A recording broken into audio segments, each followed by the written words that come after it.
감사합니다. 우리 앞뒤좌우로 인사하겠습니다. 사랑합니다. 축복합니다. 인사하겠습니다. 네, 귀한 예배 잘 나오셨습니다. 오늘 본문의 말씀으로 기도한 결과 고난을 이기고 승리하는 교회. 네, 이게 맞나요? 네, 기도한 결과, 교만한 결과. 네, 조금 잘못된 것 같은데 주보에. 네, 기도한 결과, 교만한 결과라는 제목인데요. 이 귀한 제목 가지고 하나님 말씀 증거하도록 하겠습니다. 저는 대표적으로 인생을 결정짓는 아주 중요한 태도가 있다고 생각을 하는데요.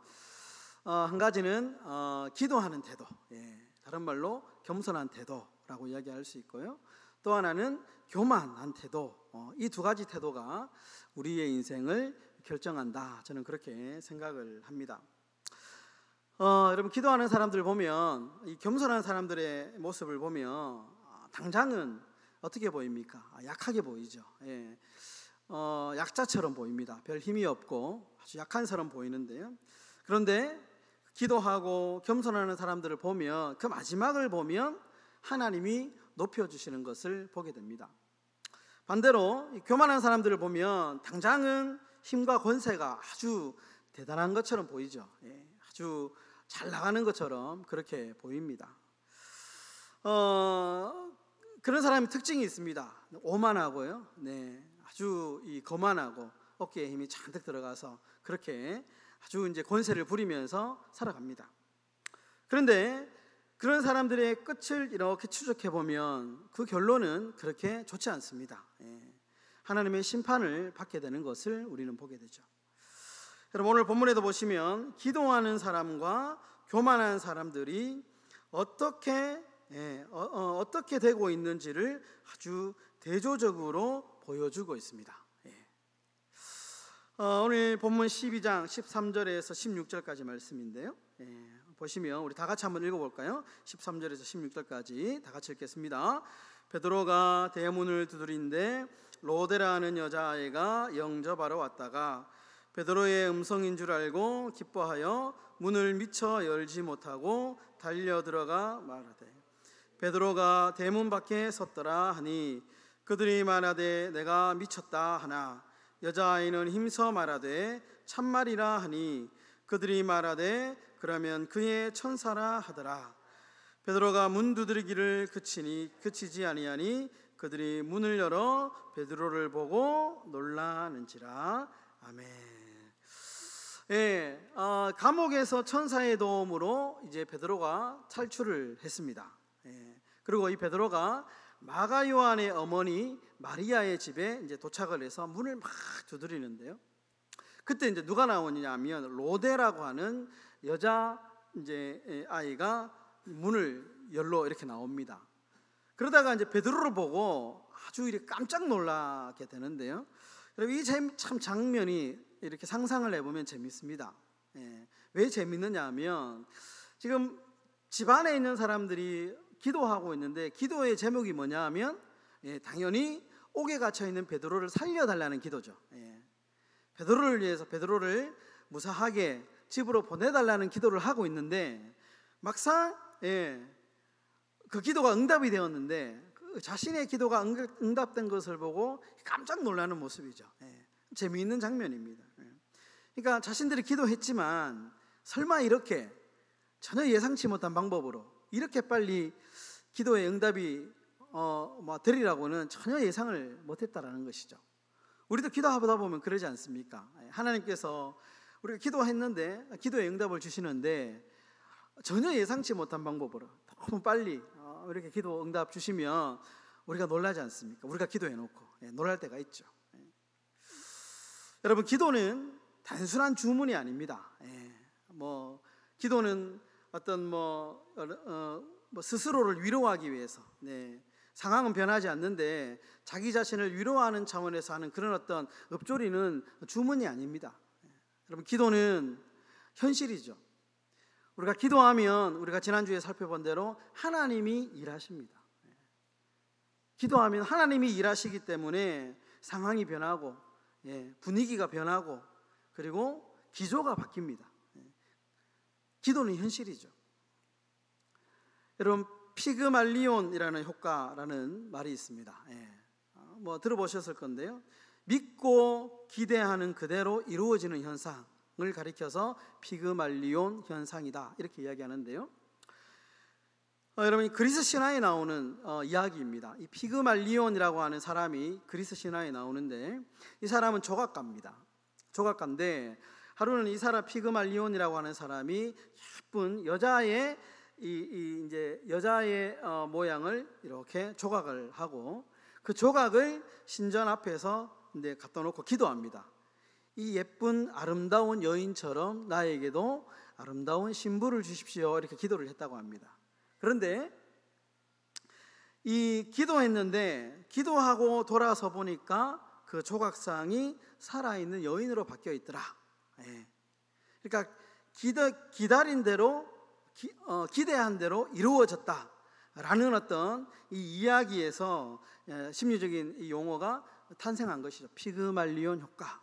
기대하고 바라고 소망하면 그대로 이루어진다라는 것입니다. 여러분, 기도의 피그말리온 효과가 있습니다. 그리고 기도하는데 그냥 아무 생각 없이 그저 뭐 이렇게 습관을 쫓아서 그렇게 하는 것이 아니고, 구체적인 목적을 가지고 구체적인 어떤 그 기도의 응답을 기대하면서 기도하는 거죠. 기도의 피그말리온, 바라고 원하는 것들을 기도로 조각하고, 그리고 기대하면 반드시 우리 하나님이 그 때가 되어서 그리고 하나님의 방법으로 이루어 주신다라는 것입니다. 무엇이든지 예수의 이름으로 구하면 주시겠다, 그렇게 말씀하지 않습니까? 마가복음 11장 24절에 이렇게 말씀하죠. 무엇이든지 기도하고 구하는 것은 받은 줄로 믿으라. 그리하면 너희에게 그대로 되리라. 요한복음 16장 24절에도 이렇게 말씀합니다. 우리 다 같이 한번 화면을 보고 읽어보도록 하겠습니다. 시작. 지금까지는 너희가 내 이름으로 아무것도 구하지 아니하였으나 구하라. 그리하면 받으리니 너희 기쁨이 충만하니라. 기도하면 하나님이 들으시고 하나님이 행하시고 하나님이 때가 되어 이루어 주신다. 기도는 실제다. 여러분, 기도하는 그런 복된 인생이 다 되시기를 주님의 이름으로 축원합니다. 여러분, 아람 왕이 군대를 이끌고 쳐들어옵니다. 이스라엘 쳐들어오는데요, 이 엘리사가 있는 성을 포기합니다. 엘리사의 사환이 그 광경을 보고 아주 기급해서 자신의 이 주인이었던 엘리사에게 이 사실을 이야기합니다. 열왕기하 6장 15절에 이렇게 말씀합니다. 하나님의 사람의 사환이 일찍이 일어나서 나가보니 군사와 말과 병거가 성읍을 에워쌌는지라. 그의 사환이 엘리사에게 말하되 내 주여, 우리가 어찌하리이까. 그러니까 아람 군대가 이 성을 쫙 둘러싼 것을 보고 기겁을 내가지고 자신의 주인 엘리사에게 이거 어떻게 하면 좋습니까? 라고 이야기를 하죠. 사환의 말을 들은 엘리사가 어떻게 하느냐? 기도합니다. 열왕기하 6장 17절에 이렇게 기도합니다.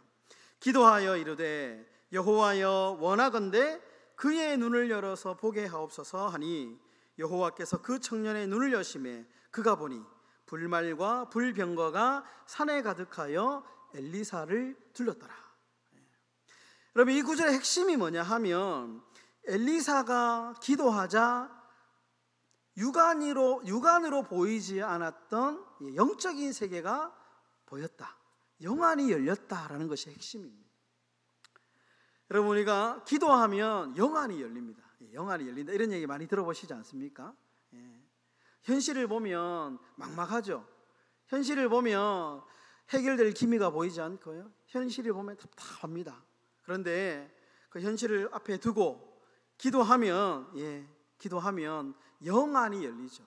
그래서 우리가 보지 못하고 느끼지 못하고 만질 수 없는 것들이 하나님이 보게 하십니다. 절망 너머에 희망을 보게 하십니다. 정말 고난 너머에 하나님의 일하심을 보는 겁니다. 그래서 예수 믿는 사람들은 절망 가운데 다시 일어설 수 있는 이유가 바로 여기에 있는 것이죠. 기도하면 영안이 열리고 그리고 보이지 않는 하나님의 세계, 하나님의 영광을 볼 수 있게 된다라는 것입니다. 여러분, 기도는 영적인 현실을 보게 합니다. 여러분, 기도하면 우리의 기대를 뛰어넘어서 하나님이 응답하십니다. 우리의 상상을 넘어서 우리의 기대를 초월해서 하나님이 응답해 주십니다. 여러분, 눈앞의 현실을 보고 두려워하는 인생이 아니고요, 기도에 눈을 뜨시는 그런 복된 삶이 다 되시기를 주의 이름으로 축원합니다. 여러분, 12장 23절 말씀인데요, 12장 23절의 말씀 우리 다 같이 한번 읽어보도록 하겠습니다. 다 같이 읽겠습니다. 시작. 헤롯이 영광을 하나님께로 돌리지 아니하므로 주의 사자가 곧 친히 벌레에게 먹혀 죽으니라. 여러분, 12장 말미에 보면 이제 헤롯이라고 하는 인물이 등장하는데요, 교만을 대표하는 상징적인 인물입니다. 여러분, 교만한 헤롯의 결말이 유쾌하게 끝나지 않습니다. 벌레에게 먹혀서 죽었다, 이렇게 이제 기록하고 있는데요, 이 성경의 기록이 실제 유대 역사에도 똑같이 기록되어 있습니다. 여러분 잘 알고 있는 요세푸스라고 하는 유대 이 역사학자가 있는데요, 이제 이 사람이 쓴 고대사라고 하는 책이 있습니다. 여기에 보면 유대인의 역사책인데, 이 역사책에 보면 헤롯이 어떻게 죽었는지에 대해서 이제 밝히고 있는데, 오늘 이 성경에 나온 이 구절이 그대로 나옵니다. 헤롯이 갑자기 이제 이 배가 아파서 더러운 병에 걸려서 내장이 썩고 벌레가 이렇게 배 밖으로 나오며 경련이 일어나면서 사망했다, 이렇게 이제 기록이 되고 있습니다. 그러면 성경은 이제 정경이 있고 외경이 있잖아요. 정경이 있고 외경이 있는데, 외경은 이제 이 성경 66권 안에 들지는 못하지만 그래도 유대인들이 이렇게 참고하는 서적입니다. 외경, 뭐 탈무드 같은 것도 있을 수 있고요, 뭐 도마복음, 뭐 이제 이런 외경들 많이 있는데요, 이 외경에 마카비서라는 외경이 있습니다. 마카비는 1, 2, 3서로 되어 있는데, 이 마카비 2서에 보면 이 헤롯이 오늘 본문에 이 죽은 내용이 똑같이 나옵니다. 거기에 보면 이 헤롯이 어떻게 죽었냐 하면 배에서 벌레가 나오고 악취가 날 만큼 몸이 썩어 들어가서 사망했다, 이렇게 나옵니다. 이 사실을 보면 하나님의 영광을 가로챈 교만한 자의 결론이 어떻게 끝나는가,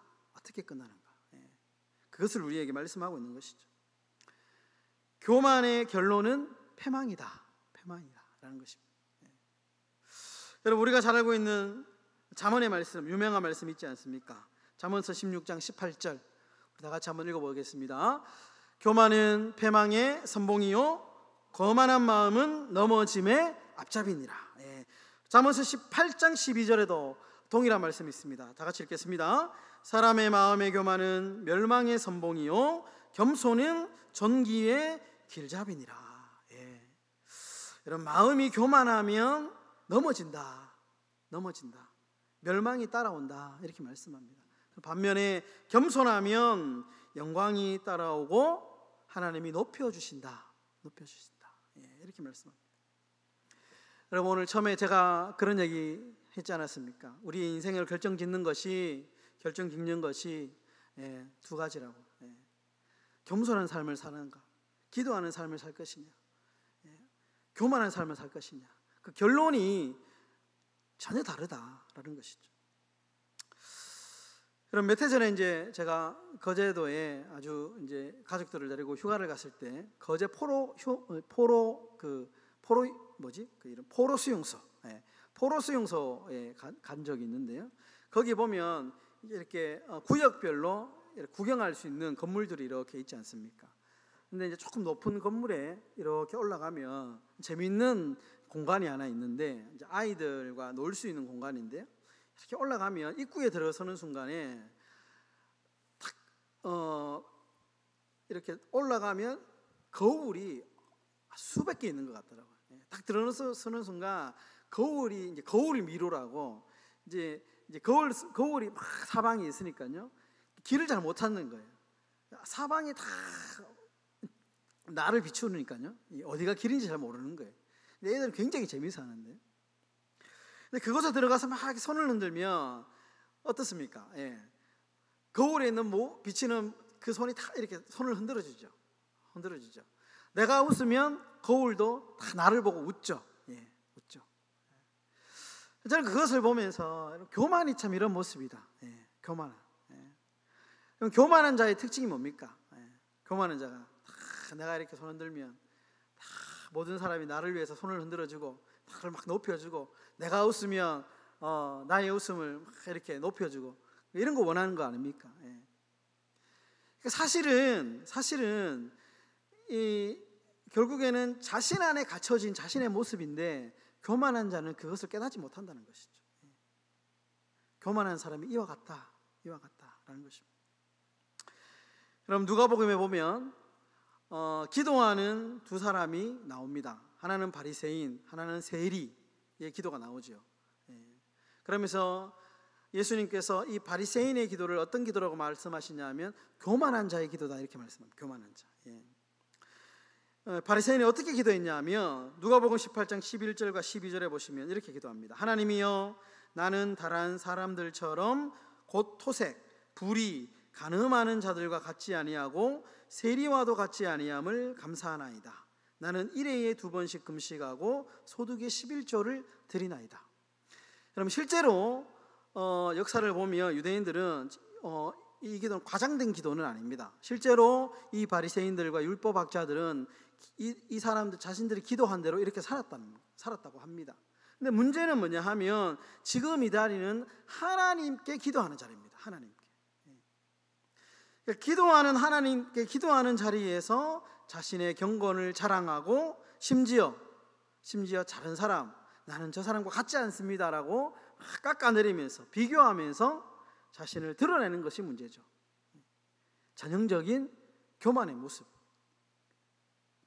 여러분, 교만은 두 가지 모습으로 나타난다고 합니다. 하나는 자랑과 우월감이고요, 하나는 멸시와 경멸의 모양으로 나타난답니다.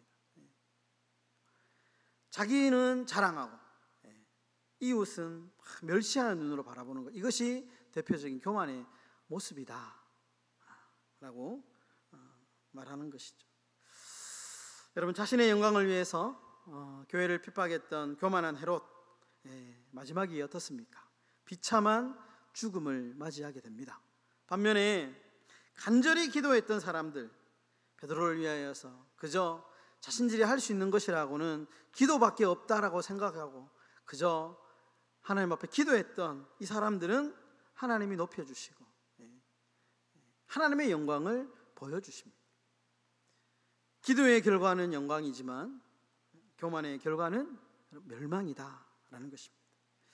여러분, 하나님 앞에 우리의 마음을 낮추고 겸손하게 기도하면서 정말 하나님 나라를 위하여서 오늘도 묵묵히 우리에게 주어진 그 자리에서 기도하시면서 겸손하게 살아가시는 저와 여러분들의 삶이 다 되실 수 있기를 주님의 이름으로 축원합니다.